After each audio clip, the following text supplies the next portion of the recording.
मेरे प्रिय बच्चे, आप सबको मेरा आशीर्वाद। आप लोग सकुशल रहो, मंगल आप लोगों को मंगल हो, दीर्घायु हो, वैभव युक्त बने। हरि ओम। आप सबको हमने काल दुर्गा पूजा का पद्धति भेजा है। छोटा सा ही है, हिंदी में तो बहुत ही छोटा है, जो आप लोग कर सकते हो चाहने से। अपने अपने घर में माँ का चित्र लगाओ, दुर्गा माई का चित्र लगा के थोड़ा मंडप बना लो और धूप दीप जलाओ। थोड़ा माँ का ध्यान पाठ करो, जैसे उसमें ध्यान है जटा जुटा समाजुक्तम संबंधित। वो जो उनका ध्यान मंत्र है, ध्यान करिए। थोड़ा थोड़ा जो भी हमने दिया वो ध्यान करके धूप दीप जला के जो भी फल मूल मिष्ठान आप लोगों को देना है उनको रखे। और जिनको थोड़ा सप्तशती के पाठ इत्यादि करना आता हो वो भी कर सकते हो।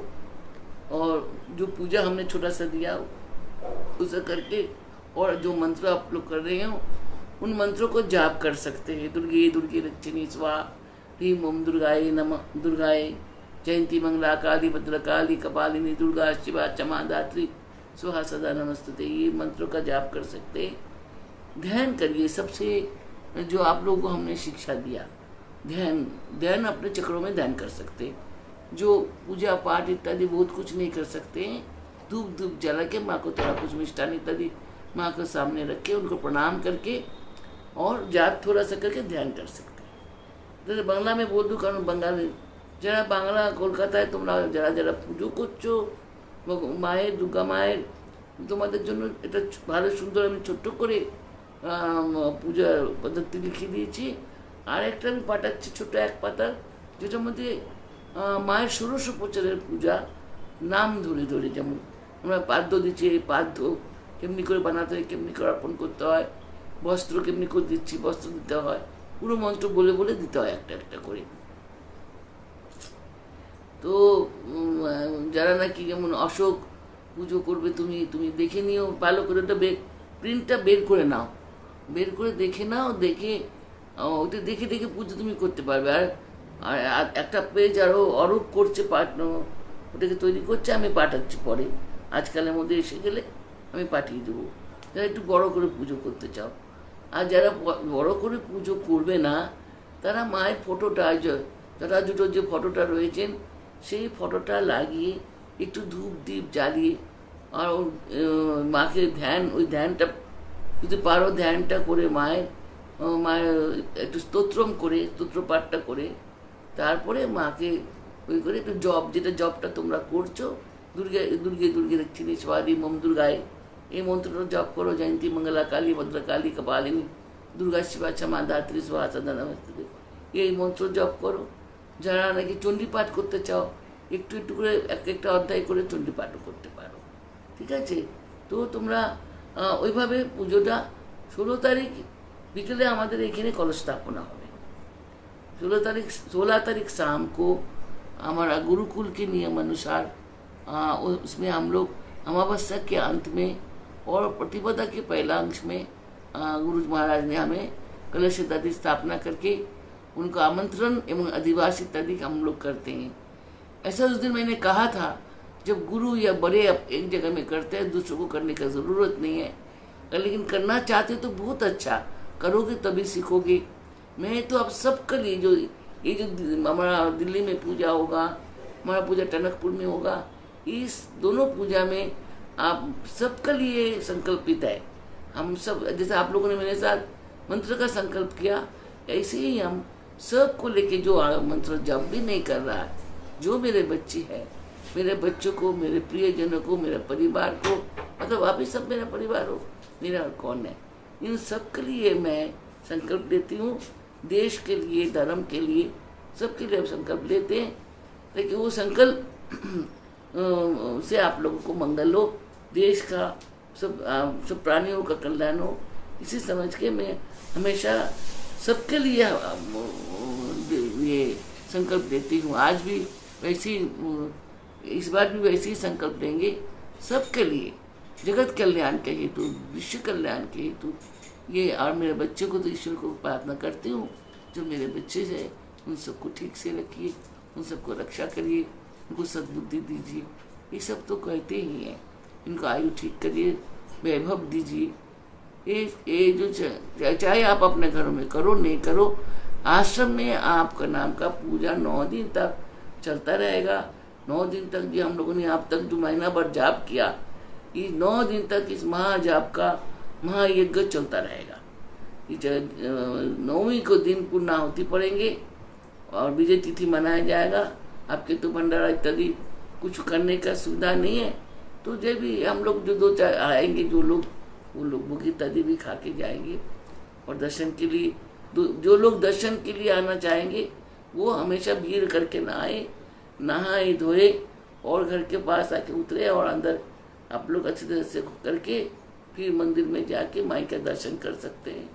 जब इत्यादि करना चाहते हो कर सकते हो, लेकिन इकट्ठा बहुत नहीं। आपने 9 दिन का पूजा में जो जैसा आना चाहते हो वैसा करके 2-6 जने 4 जने कर करके आके माई का दर्शन जरूर करें, क्योंकि आपकी बार बाहर पूजा हो नहीं रही है, कोई पैंडल है नहीं, माँ का दर्शन नहीं है, तो दर्शन जहाँ है वहाँ हमारा परिवार के लोग आके आप लोग दर्शन कर सकते हैं। लेकिन साफ सुथरा होके मुँह में कपड़ा बांध के आ जाइए, इसके लिए कोई मना नहीं है। ठीक है, ये आप लोग समझ गया होंगे। और जो हमने भेजा है आप लोगों को पूजा पद्धति, उनको ध्यान से देख लीजिए। जो हिंदी में है छोटा है, क्योंकि जितना आप कर सकते इस साल इतना करो, अगले साल बढ़ाएंगे। अभी न्याय इत्यादि कराएंगे, बहुत कुछ कराएंगे, लेकिन थोड़ा थोड़ा करके कराएंगे ताकि आप लोग सीख सको, जान सको। तो अपने ढंग से भी कर सकते हो, जो अपने घरों में अब तक आप लोग करे आए वैसे भी कर सकते, कोई मना नहीं है। लेकिन जान के करना चाहिए, हम लोग को जान के सीखना चाहिए, इन पूजा का अर्थ समझना चाहिए। बेअर्थ पूजा करके तो फायदा है ही नहीं ना। इसलिए अब हम कुंडलिनी के बारे में जो अभी आज हमारा लोगों का जो आप लोगों को बताना है, मातृका वर्ण का ऊपर हम लोग और ज़्यादा लिख रहे हैं, सब वो आप लोगों को देंगे, समझ आएंगे। देखिए, आप लोगों को मैंने कई तरह के लय योग समझाए, क्रिया योग भी समझाए। लय योग को कैसे करना चाहिए, क्यों करना चाहिए, उसको रहस्य भी बताया। जब तक हम लोग अपने एक एक चीज़ को, जैसे हम तो बहुत है ना, हम जैसे एक देखने में एक मनुष्य है, लेकिन एक मनुष्य खाली नहीं है, हमारा कितना 3 लाख तो हमारा चेतना है, 72,000 नारियाँ है, 6 चक्र अंदर है, 6 चक्र बाहर है, 3 चक्र भीतर की है, रहस्य चक्र है, ये सब बहुत कुछ है। इसमें अलग अलग अनुभव है, भाव है, रस है, गुण है, ये सब कुछ तो है ही। इन सबको एक एक करके जानना बहुत समय लगता है। लेकिन ये जो एक अर्थ में अब तक आप लोगों को कुल कुंडलिनी बोलते गई, कुल कुंडलिनी का साधना और क्रिया माने क्रिया योग अतः राज योग। क्रिया योग द्वारा हम लोग कुछ नहीं लगता, लेकिन अंतर पूजा ही उसमें बार बार बोला है कि अपने आप को समर्पण करो, अपने आप को समर्पण करो। जब तक आप समर्पित नहीं है, आप उनके प्रति पूरी तरह से वो नहीं है, शरणागति नहीं रखते, तब तक ईश्वर हमें भी नहीं दिखते हैं। ईश्वर को चीखते रहोगे, चिल्लाते रहोगे और शरणागति नहीं है तो वो क्यों दिखेगा आपको, नहीं दिखते। इसलिए शरणागति प्रथम, उनमें उनका प्रति विश्वास, उनका प्रति अखंड वो विश्वास चेतना कि वही हमें बचाता है, वही हमें बचा के रखा, वही हमें सब कुछ देते हैं, वही सब कुछ दे सकते हैं। इतना शरणागति सोचना चाहिए। और गुरु होने से चिंता की बात नहीं है। तो हम लोग अपने लय योग द्वारा अपने आप को, मैंने कहा ना, हम लोग लय योग क्या है उसको जानना ही पड़ेगा। लय योग अर्थात हम कुछ नहीं है, नथिंग। एक शरीर के अंदर ये सब इकट्ठा हुआ है और एक समय में एक एक करके सब निकल जाता है, कुछ नहीं है। तो उसी तरह से हमने आपके अंदर पंचतत्मात्मक को किस तरह से एक एक करके निकाल देना, दो डालना है। पहला मट्टी को दो डालना है, जल में जाना है, जल मट्टी को ले लेता है, मट्टी चले जाने के बाद जल बचा रहता है, जल में अग्नि आ जाता है, अग्नि जल को पी जाता है। अग्नि जब धव जलता है तो पवन है, उसको जो वायुदेव आता है वो राख ले जाता है, वो राखी बन जाती है। राखी को जो इतनी हल्की होते है उसका आकाश की ओर ले जाते हैं। आकाश विराट है, हम विराट में खो जाते हैं। अर्थात आपने चेतना जो हमारा है वो विराट है, उसका आकृति हम आंक नहीं सकते, वो कितने बड़े हैं, कहाँ तक, कैसा, तो उसके अंदर हम कैसे जाए, विराट में हम कैसे प्रवेश करें। तो जब तक हम बहुत छोटा नहीं होगा तो बहुत बड़ा को समझ नहीं पाते, मध्यम में कुछ समझ नहीं आता। तो हम जो आत्मा जो है वो कितना छोटा है, आकृति कितना छोटा है, शायद मनुष्य समझ नहीं पाता है कि कितनी छोटा है। हमने बार बार बोला सरसों से छोटा है, ऐसा छोटा वैसा छोटा। एक सुई के नोक के ऊपर रखा हुआ एक छोटा सा चेतना होता है जो आत्मा होता है, लेकिन वो नामधारी शरीर में होता है। लेकिन उसी शरीर आत्मा के अंदर एक और आत्मा होता है जिसे सूक्ष्म आत्मा कहते हैं। जैसे इस शरीर के अंदर ओशो आत्मा, ओशो स्वरूप आत्मा रहता है, जिसे हम शक्ति कहते हैं। ओशो तक तेजस, तेजस से शक्ति इसके अंदर रहता है। माँ खदया शरीर में वो निवास करके हमें कर्म कराते हैं। ऐसे ही उसके अंदर भी एक सूक्ष्म आत्मा होता है। वो सूक्ष्म आत्मा ही परित्राण, किसको परित्राण चाहिए, परित्राण किसको चाहिए, शरीर को क्या परित्राण होना। वो जब शरीर को छोड़ते हैं पंचतत्व तक पंचतत्व में चले जाते हैं और कुछ चेतना जो है वो कर्म भोगने के लिए चले जाते हैं। तो इसे जानिए क्या ये तो कुछ नहीं है, लेकिन भुगतना जो पड़ता है। लेकिन मुक्ति किसको चाहिए, वो जो सूक्ष्म चेतना हमारा अंदर होता है, सूक्ष्म आत्मा जो आत्मा के अंदर होता है, जो हमारा यहाँ पर अनाहत चक्र के भीतर में, आप लोगों को हमने चित्र दिया है अनाहत चक्र का, आपने देखा होगा। चक्र का बाएं तरफ एक पंखुड़ी के ऊपर एक सूक्ष्म चेतना है, वो होता है। उसे मुक्ति चाहिए, उसे ज्ञानी होना पड़ेगा। क्योंकि शरीर जो ज्ञान हम लोग शरीर से जो ज्ञान धारण करते हैं, जो ज्ञान को हम जानते हैं, जिसको पहचानते हैं, मरने के उपरांत तो हम लोग को याद नहीं आता ना, दोबारा हम जन्म लेने के बाद हमें याद नहीं आता है। याद आते हैं तो वो चेतना जब जागृत होगा उसको याद आएंगे कि हाँ मैं ये था वो था, तो वो पुराना बात बोलने लगता है, जिसे जातक कहते हैं। जो बच्चा पुराना जन्मों का बातें करते हैं उनको जातक कहा जाते हैं। असल में जातक नहीं, उसको चेतना वो नहीं होता, रिमूव नहीं होता, उसको साफ नहीं होता। जिसने एक बार उस सूक्ष्म शरीर में प्रवेश करके, सूक्ष्म आत्मा में प्रवेश करके उस शरीर को भोग लिया है, उसको आत्मा ज्ञानी बनने के बाद वो ज्ञान कभी भी डिस्ट्रॉय नहीं होता, वो रह जाता है। और बार बार जन्म लेने के बाद भी देखिए बच्चे, हमने उस दिन कहा था आपको, कोई बच्चा जन्म होते हैं कैसे कैसे रिएक्शन करते हैं। कोई भगवान का फोटो देख के हंसता है, कोई कुछ देख के हंसता है, कुछ ऐसा करते हैं। जो थोड़ा बड़ा होता है उन चीज़ों को पहचानने को शुरू करता है जो उनका होता है, रिबात करने से, क्योंकि उसका अभी तक वो चेतना जो जागृत है। तो उस चेतना को जगाना चाहिए जो शाश्वत है, जो जगे रहते हैं। जगह एक बार जगने से बार बार उसका मृत्यु नहीं होता है। शरीर के सब जन्म हो जाने के बाद भी वो अपने पुराना संस्कार, संस्कृति एवं अपने चेतना को याद रखते हैं और उसी चेतना के सहारे पुनः जीवन जीने का भी चेष्टा करते हैं।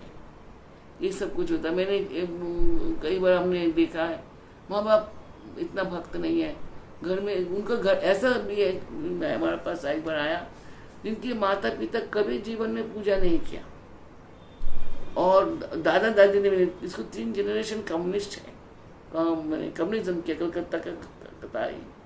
जो उनको एक घर में बेटा का घर में, पोता का घर में बच्चा हुआ, वो बच्चा आश्चर्य रोने लगता था संध्या होते ही, किसी को कुछ समझ नहीं आते थे क्यों रो रहे हैं।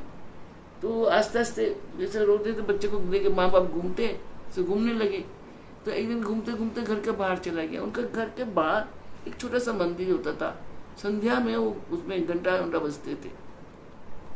तो जो मंदिर घंटा बजते तो वो अंदर रोने लगता था और बहुत चीखते चिल्लाते थे। तो माँ बाप आस्ते आस्ते बाहर ले आते थे तो एकदम चुप होते जाते थे।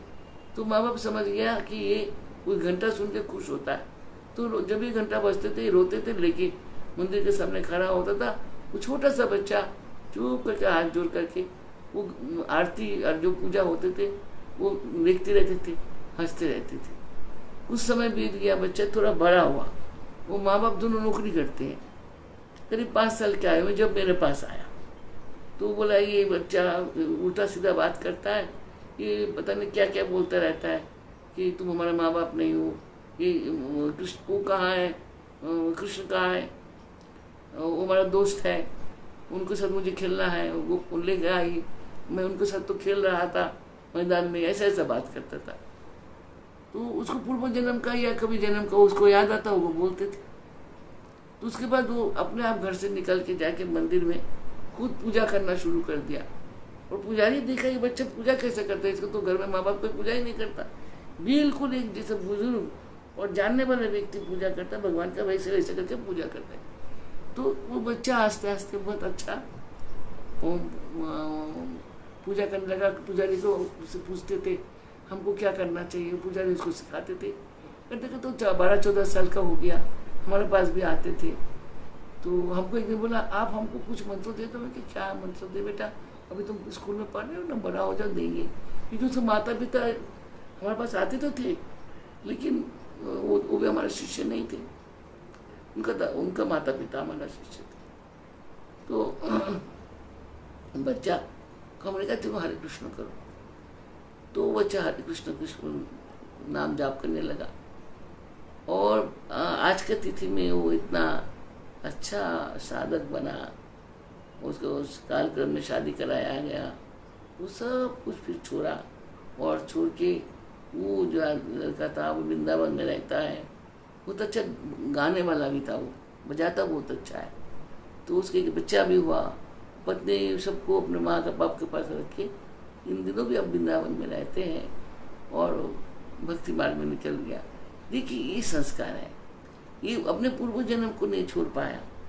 और अंत में जिस हमने कहा तुमने शादी कर ली अब तुमको वापस जाना चाहिए, वो कहते मैं घर नहीं जाऊंगा, हमारा पत्नी चाहे मेरे पास आके रहे, वो भी हमारे साथ साधन भजन करें, हमारे बच्चे को हमारे माल देख लेंगे, लेकिन मैं गृहस्थ जीवन में नहीं जाऊंगा। तो बेटा ये एक जन्म का नहीं है बच्चे, एक जन्म का नहीं, कई जन्म का, उसके कई जन्म तक साधना का फल है। तो चित्त को जगा दिया था, और जब जबकि बार बार रिबत किया तो उसको अंदर से वो जागृति नहीं गया। ऐसा बहुत कम होता है, लेकिन होता, आज भी होता है। तो हम नहीं कहते कि आप लोग सन्यासी हो जाओ, घर मकान छोड़ दो, ये मैंने कभी नहीं चाहा। ये मैं हमेशा चाहा कि जो हम लोग सारा दिन जो सांस लेते हैं, ईश्वर का दिया हुआ इस संसार को भोग करते हैं, तो उनको हम लोग थोड़ा चिंता करें, चेतना चाहिए, अंदर का चेतना को चिताना चाहिए। तो उसे आपको पता लगेगा कि वो आपको किस तरह से मदद करते हैं, किस तरह से आप लोग को हर दुख में सुख में ईश्वर काम करते हैं। उसमें नित्य पूजा हम लोग फूल फल मिष्ठान इससे करते हैं, लेकिन ये जो कुंडलिनी साधना है ये क्रिया है, यानी क्रिया प्रक्रिया से अपने अंतर आत्मा को जगा के अपने अंदर को देख देख के आपने को जानना होता है।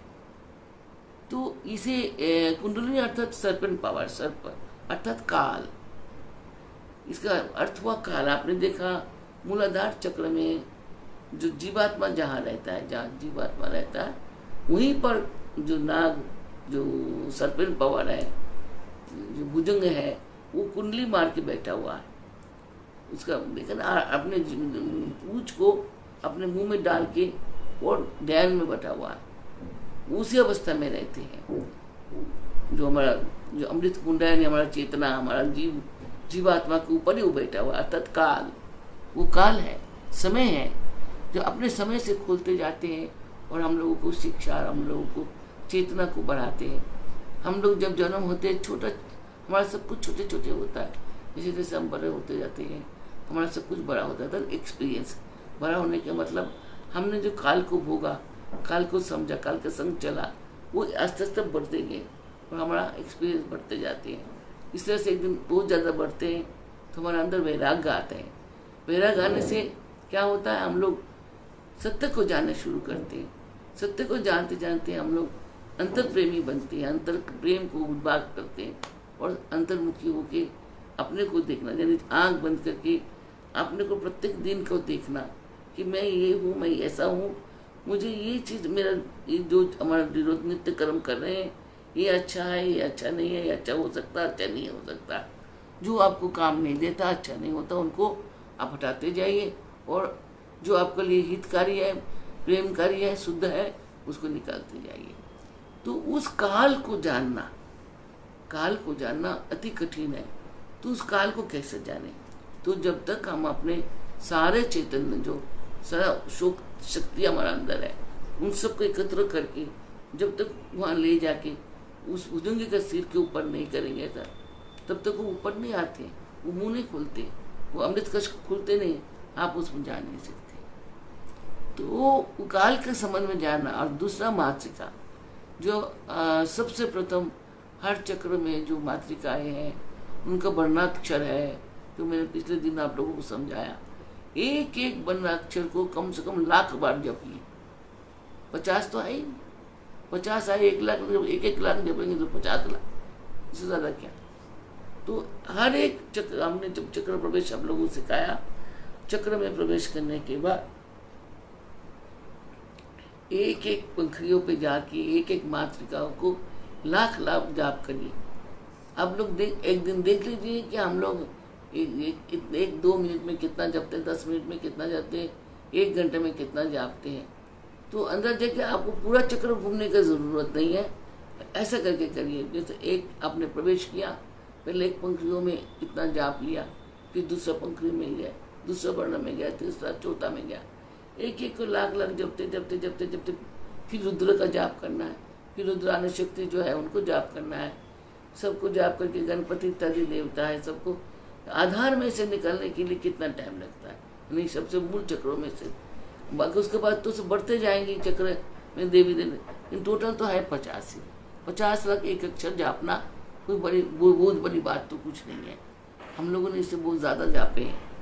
तो जब हम वर्णों को जाप करेंगे, वर्ण ज्ञान है, जैसे जो हम लोग जो आ का खा ये बोल बोल के सीख के तो इतना लिखाई पढ़ाई करके फिर ज्ञान को अर्जन करते। बिल्कुल यार, वर्णाक्षर को जब आप जापने शुरू करेंगे, ये है ज्ञान, ये है आनंद, ये रसा है। तो ये आपको जितना इनको जाप आप करते जाएंगे, ये आपको एक अदेखा, जो आप देखा नहीं, जो आप भोगा नहीं, जो आप जानते नहीं, ऐसा ऐसा आस्वादन कराएगा, ऐसा ऐसा ज्ञान आपको देगा कि आप सोचेगा अरे मैं तो इसे कभी पढ़ा ही नहीं, मैं तो जानते नहीं मैं कहाँ से बोल रही हूँ। तो भीतर से वो सब आते हैं, बोलते हैं, फिर ज्ञान आकाश से खींच लेते हैं। और कई टाइम हर अच्छा चीज जो हम लोग हमेशा भी सोचते हैं, सबके लिए हम प्रेमी बन जाते हैं, यानी सब मेरा है, मैं सब में हूँ, इस भाव को भी जन्म देता है। ज्ञान में वो नहीं आता, डिवाइड नहीं होता, छोटा बड़ा नहीं होता। तो जिस दिन हम ज्ञान को संपूर्ण जान जाएंगे, हम लोग सम हो जाएंगे, मतलब हम सब एक है। तो अभी मैंने बार बार आप लोगों को सिखा रहा हूँ कि आप जैसे मैंने लय योग द्वारा आपको लय कराते हैं, लय करने के बाद आपको छोटा बना देते हैं, एकदम छोटा नहीं, आपको इतना अंदर चेतना को जगाना पड़ेगा कि आपको महसूस होगा कि मैं इतनी सी हूँ, मेरा कोई अस्तित्व नहीं, इतना छोटा, लेकिन वही सत्य है। उसी को आप लोग नीचे ले जाके मूलाधार से आप अंदर जाते हो, जैसे हमने सिखाया आप लोगों को। अंदर से मूलाधार में जाने के बाद वहाँ सबको प्रणाम करते करते जाते जब एक एक मातृका को अब आप एक काम करिए, कुछ समय ये 9 दिन में हम लोग बहुत जाप कर सकते हैं अपने एक एक चक्र में जाकर प्रवेश करके। तो जब आप लोग आप जो जाप आप लोग कर रहे हैं, इसका तो हवन होते जाएंगे, सब आप लोग लिख के हमको भेजेंगे और हम लोग हवन में डालते जाएंगे। और जब आप खाली होंगे तब यही काम करो आप कि चक्र प्रवेश करने के बाद जैसा हमने आप लोग को प्रवेश कराया, वैसे इस चक्र में भीतर जाके एक एक चक्र में एक एक पंखुड़ियों के ऊपर बैठ के एक एक मातृका को ध्यान करो। पहला जैसे मैंने अभी दुर्गा माँ का ध्यान दिया, तो धन को पर ध्यान करोगे, जब उनको सकल को वो कितना भुजा है, भुजाओं में क्या धारण करके रखा हुआ है, उनके मुखमंडल कैसे हैं, वो नेत्र कैसे हैं, वो स्वयं कैसे दिखने में है, वो किस वाहन के ऊपर बैठी हुई है, उनका दायां पैर किधर है, उनका बाएं पैर किधर है, उन स्वरूप को दिमाग में एकदम भर लीजिए। जैसे आप लोग माँ का मूर्ति देखिए, ये दुर्गा मूर्ति है, ये कौन है, ये काली मूर्ति है, आप लोग देख देख के पहचान जाते हो। ऐसे ही ये जो मातृका वर्णों को, मूर्तियों को आप लोग जानते नहीं है, इनको ऐसे ही पहचानना पड़ेगा। जब उनको आपको पहचान आ जाएंगे, आपको उनको जानकारी आ जाएंगे, फिर जब उनको जाप आप करने लग जाओगे, वो आपको कैसा मदद करेंगे, वो एक अद्भुत चीज़ है, करिश्मा होता है समझ लो। ज्ञान विज्ञान का उसका सभा में बृहस्पति बन जाता है। तो इन मातृकाओं को तो अब एक एक करके जानते जाइए, एक पंखड़ी में घुसिए, उनको जानिए, देखिए, उनको 1 लाख जाप करिए, फिर दूसरा को करिए, फिर तीसरा करिए। ये देखिए आप दिवाली तक आप कितना इस तरह से जाप कर सकते हो। मेरे ख्याल से 40 से 50 लाख हो सकता है। 1 मिनट के अंदर हम लोग कई बड़ा संख्या जाप कर सकता है, क्योंकि एक अक्षर है, बम बम जैसे सिखाया था। तो एक अक्षर ही तो है, एक अक्षर जपने में समय नहीं लगता। और उसको जापिए कि शुद्ध जापिए, जो भी शब्दों को आप बोलिए, शब्द को शुद्धता से बोलिए, शुद्धता से जाप करिए। तो इसे जाप करते करते जो 4 शब्दों का एक अर्थ बनेगा, फिर उसको एक जाप अमल सिखाएंगे। फिर चक्र का आधार बीज जो मूलाधार में लम बीज है, उसके बाद गणपति बीज वगैरह ये सब सिखाएंगे। पहला हम लोगों को मातृकाओं को गणपति को प्रणाम करने के बाद, उसके बाद आप लोग जाप करेंगे। जाप करते करते फिर रुद्र और रुद्राणी का जाप करेंगे, उनके वाहनों को जाप प्रणाम करेंगे, तब दूसरा चक्र में जाएंगे। तो इस 1 महीने में मेरे ख्याल से आप लोग दिवाली तक, चतुर्दशी तक, छोटी दिवाली तक, चाहने से कुछ लोग जो आप लोग साधक वर्ग के लोग हो, तो आप इस साधना को कर सकते हैं। पहले बैठो, प्राणायाम सिखाया, 4 16 8, तो 16 64 32, 16 में लेना है। तो शुरू में बाएं नाक से लीजिए, और जब थोड़ा आ जाएंगे, बार बार बोला, फिर दाएं से। तो आप अब जो बाएं नाक से ही करिए। तो जब आप मातृका वर्ण को वो करेंगे, ध्यान करेंगे, तो मातृका वर्ण यानी वो पहला बीज से ही आपको वो करना पड़ेगा। नहीं, बम बम बम बम 4 बार बोला, ऐसी 16 बार बम बम बोल के आपने कुंभक करोगे, और ऐसे ही 8 बार बोल के अपने सांस को बाहर करोगे। तो पहला जब मातृका साधना शुरू करेंगे, जिस पंखड़ी में रहेंगे उस पंखड़ी के बीज अक्षर से आपको लोगों को प्राणायाम करना है। यही नियम होता है, जिसका उपासना करा जाता है उसी का बीज अक्षर से प्राणायाम करने से ज़्यादा अच्छा है। और नहीं तो अंत में गुरु मंत्र से, एम बीज से, ज्ञान बीज से, एम अर्थात ज्ञान बीज, गुरु का बीज के बीज से हार मैश कर और प्राणायाम कर सकते हो। प्रत्येक मातृका का कर सकते हैं, क्योंकि एम में सर्व स्वर का निवास होता है, क्योंकि गुरु है, गुरु बीज है वो। लेकिन ओरिजिनल जो नियम है गुरु महाराज जो हम लोगों को सिखाए कि जिस पंखड़ी में आप जाइए, उस पंखड़ी का उस बीज अक्षर से प्राणायाम करिए, फिर जाप शुरू करिए। और जितना जाप अब बना लीजिए, रोज हमने 1000 करेंगे, 2000 करेंगे, उतना जाप होने पे फिर उसको वहीं पर छोड़िए। अब एक चक्र को हम लोग एक चक्र में घूमते जाएंगे। अब रोज जाएंगे आएंगे नहीं। समझ आया किसी को मैं क्या बोला? अब बोलो मैं क्या बोला, क्या समझे आप लोग? किसी ने बोलो मैं क्या बोला?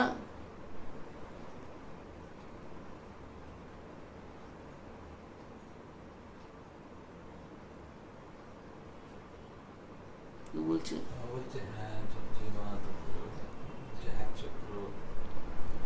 पहला मूलाधार चक्र में, हाँ मूलाधार चक्र में जैसे हम लोग प्रवेश करते हैं, लय योग द्वारा हमने सिखाया ना, प्रवेश करोगे, प्रवेश करने के बाद पहला पंखड़ी में आप जब जाओगे, उस पंखड़ी में पहला आपको प्राणायाम करना है। समझ आया? प्राणायाम मतलब आपने आप पहले तेल को भरना है, तभी तो गाड़ी चलाना है। तो प्राणायाम करना है, चाहे 12 बार ही कर लेना, चाहे 24 बार कर लो, चाहे और ज़्यादा कर लो, लेकिन कम से कम 12 बार। एक बार लिया पकड़ा छोड़ा, फिर लिया पकड़ा छोड़ा, एक होता, ऐसा कम से कम 12 बार कर लिया करो। तो उस स्वर जो है, उस शब्द जो है आपके भीतर में, जहन में, आपको आत्मा में तक पहुँचेंगे। तो उसको पहला प्राणायाम करके फिर मंत्र को जाप करना है। समझ आया?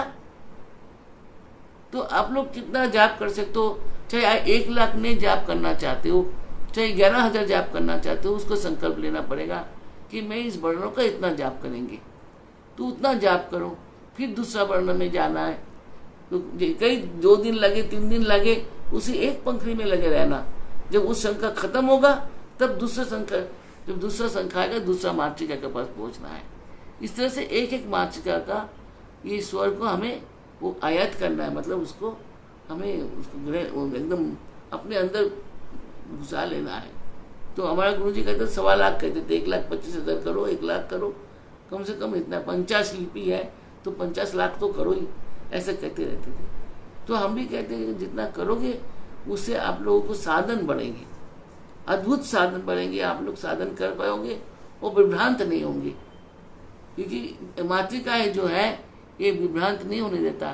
तो अपने घर में अपने माँ आपको विभ्रांत नहीं होने देता, खराब नहीं होना चाहता। माँ हमेशा कहती मेरे बच्चे बहुत बढ़िया बने, बहुत अच्छा बने। ऐसे ही ज्ञान मातृकाएँ जो है, ये ज्ञान मातृकाएँ ये अपने भक्तों को, अपने साधक को हमेशा साधना में मदद करते हैं, और ताकि वो कर सके बोल के उसको जो जागतिक दुनिया में उसको जो किसका जरूरत है उसको भी पहुंचाते हैं। एकदम उसको कभी भूखा सोने नहीं देगा, उसे बगैर कपड़ा के रहने नहीं देगा, बगैर सुख दुख सब कुछ में पूरा करके देते हैं ताकि वो साधना कर सके। कि वो मातृका सबसे बड़ा ईश भगवान देवता हम जिनको मानते हैं उनसे भी बड़ा है। बार बार हमने कहा है इन मातृयों को जानने से परिपूर्ण होता है आदमी। तो ये जान लो, अगर हम लोग नवरात्रि में पहला दिन से और दिवाली अमावस्या, दीपान्विता अमावस्या तक, मतलब दीप जलने वाला अमावस्या माना जाता है उसको, तो दिवाली जिसे आप दीपावली बोलते हैं, दीप का बलिदान किया जाता है। उस दिन तक हम 1 महीने में कितना जाप कर सकते हैं, एक बार आप लोग करके देखो कि अंदर बैठ के आप एट ए टाइम एक पंक्ति के ऊपर कितना देर जाप कर सकते हो। समय नोट करो 2-3 दिन में, 1-2 दिन कर लो, अभी तो है समय ना। अगर देखो कि मैं इतना जाप कर सकती हूँ, उसी हिसाब से हमें इस 1 महीने के अंदर पूरा आज्ञा चक्र तक का 6 षट चक्र के अंदर हम लोग कितना जाप कर सकते हैं। पूरा 50 लिपि है, पूरा 50 लिपि का कितना जाप कर सकते हैं। तो इसका एक बार गिनती लगा के फिर हम लोग शुरू करते हैं। ऐसा करके तो साधना होगा।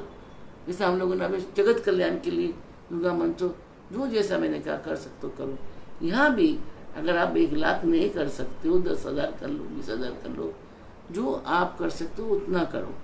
तो अंदर प्रवेश करके उसके भीतर में अंतर जगत में, लेकिन प्राणायाम, बहिर्प्राणायाम जो शुरू करने से पहले प्राणायाम जो हम करते हैं 4-16-8 या 16-64-32, 16 में लेना, 64 में पकड़ के कुंभक करना और आपको 32 में निकालना, ये जो अंत में हमने दिया था।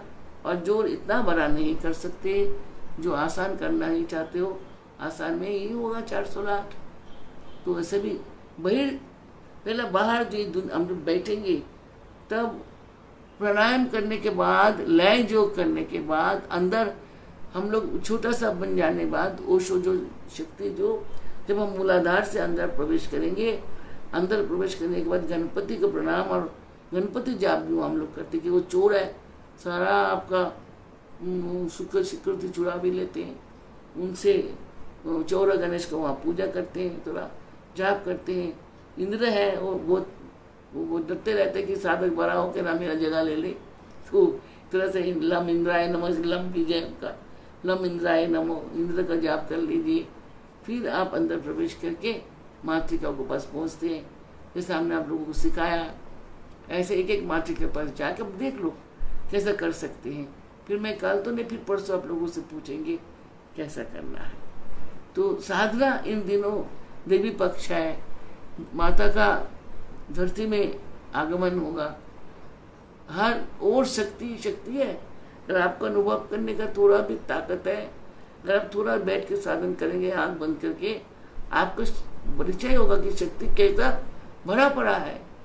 शरीर में से शक्ति बाहर आने लगता है, इंसान का इतना शक्तिमय हो जाता है शरीर। एक बार जाप करने से 1000 बार का फल मिलता है कि ये देवी पक्ष है। ये 1 महीना देवी संसार में, यह लोक में हम लोगों के साथ निवास करते हैं। 9 दिन इधर करेंगे, फिर पूर्णिमा के दिन तक रहेंगे, फिर उधर 14 दिन रहेंगे, धनतेरस का दिन फिर लक्ष्मी का पूजा होगा। फिर आप लोग वरह पूजा करते हैं लक्ष्मी का, हम लोग काली माँ का पूजा करते हैं कि माँ काली को ही हम लोग शिव लक्ष्मी समझते हैं। वो शिव की लक्ष्मी है, जगत का पोषिका है, वो कल्याणी है, महाप्रकृति है। तो हम लोग बंगाल के लोग काली का पूजा करते हैं, मैंने शिव लक्ष्मी। तारा को भी शिव लक्ष्मी कि शिव जी को पोषण करते हैं ना, वो शिव जी को दूध पान करा रहा है मतलब पोषण कर रहा है, माँ है। जब शिव का माता है तो जगत जीव का माता है, हम सारे जीवों का माता है। तो ये जानिए कि आप लोग अगर इस समय देवी पक्ष में अपने कल्याण के लिए, अपने अंतर जागृति के लिए कुल कुंडलिनी साधना क्रिया योग आपको इसमें वो पाना चाहते हो तो बहुत जल्दी आप लोगों को उन्हीं माताओं ने आपको शक्ति देंगे और आप साधन करना शुरू करेंगे। अभी हमें ललना चक्र नहीं जाना है, सोम चक्र नहीं जाना है, मानस चक्र नहीं जाना है, जो कठिन चक्र हैं उसमें तो बहुत बाद में हम लोग जाएंगे। अभी षट चक्र के लिए अंदर ही रहेंगे, इसी के अंदर ही रहेंगे। लेकिन जाप हम लोग एक एक चक्र को भेद करेंगे, एक एक करके। अब लोग कई बार हमारा साथ चक्र प्रवेश किया, इसलिए चक्र प्रवेश के लिए हमें बताने की ज़रूरत नहीं है। आप बोलो आप लोगों को क्या जानना चाहते हो, क्या जानना चाहते हो, क्या असुविधा लगेंगे? क्योंकि शायद नवरात्र में मैं प्रत्येक दिन आप लोगों से मिल नहीं पाऊंगा, बीच बीच में मिलेंगे और आपको पूजा आ जाए दिखाने की कोशिश करेंगे। स्थूल का भी होना चाहिए। जब शरीर साफ होता है तो मन भी साफ होता है। स्थूल शरीर को भी हम लोगों को पूजा पाठ से शुद्ध करना पड़ता है।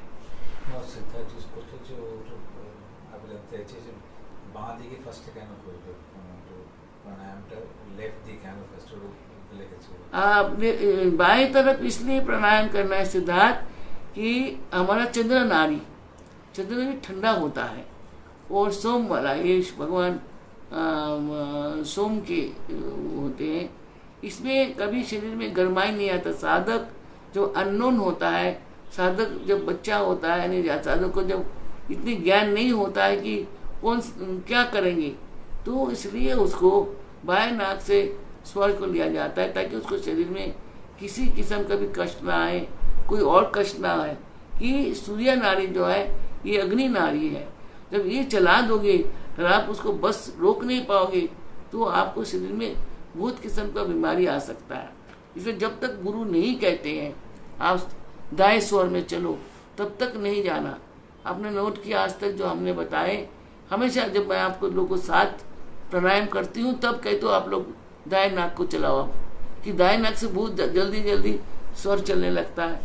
तो उसमें मतलब अग्निभाव है, अग्निभाव बढ़ते आपको प्रेशर बढ़ सकता है, कुछ हो सकता है, नाना किस्म का असुविधा महसूस हो सकता है। इसलिए गुरु के सामने बैठ के जब तक आप लोग संपूर्ण ज्ञान को हासिल नहीं करते हो तब तक दाएं स्वर को नहीं चलाना, चाहे जो भी बोले।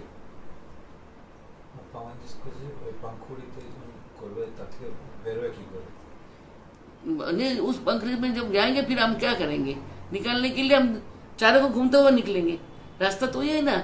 जैसे हम लोग घुसेंगे पहले उसको पूजा किया, उनका जाप किया, फिर निकलते वक्त सबको होता हुआ वहीं से नीचे आ जाएंगे, आगे नहीं जाएंगे।